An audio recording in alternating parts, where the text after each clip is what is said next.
Ms. Andreasen, you have the floor. Thank you, Chair.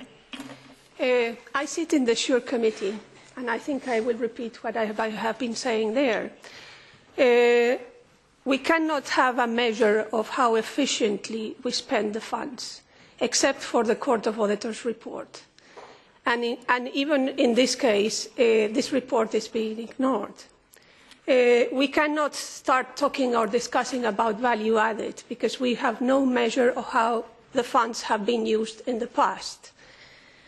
If we look at the Court of Auditors report, the errors that they report do not encourage further investment in the main policy areas.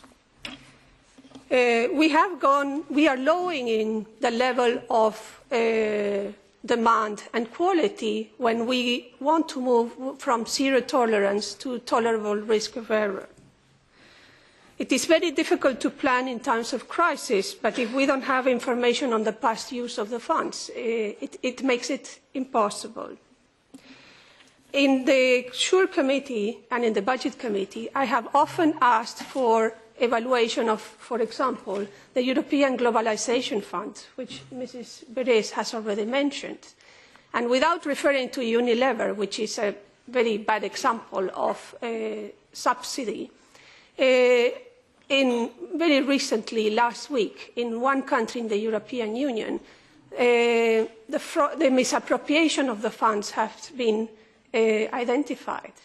So now we know for sure that, at least in some countries, these funds are not being properly spent.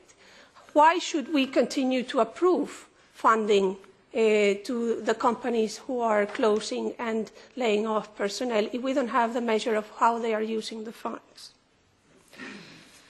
In reference to the UK, I would like to say that the UK itself is not happy about how the European funds are spent in its own country. Because even if we talk about a general declaration or a declaration by the governments, we need to understand that most of the funding goes to the regional authorities or to regional bodies. So the central government is in no position to evaluate how these funds are being spent. But I can tell you that I have followed a number of these, at least, structural funds projects, and I have found a number of irregularities. But more than the irregularities, I have found that the bodies to which the funds are entrusted do not meet the minimum requirements to be able to manage those funds. So I think we have a lot of work to do.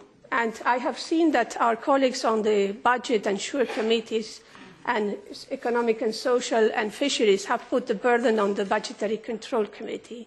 And I hope that the Budgetary Control makes this a point in the process of discharge. Thank you.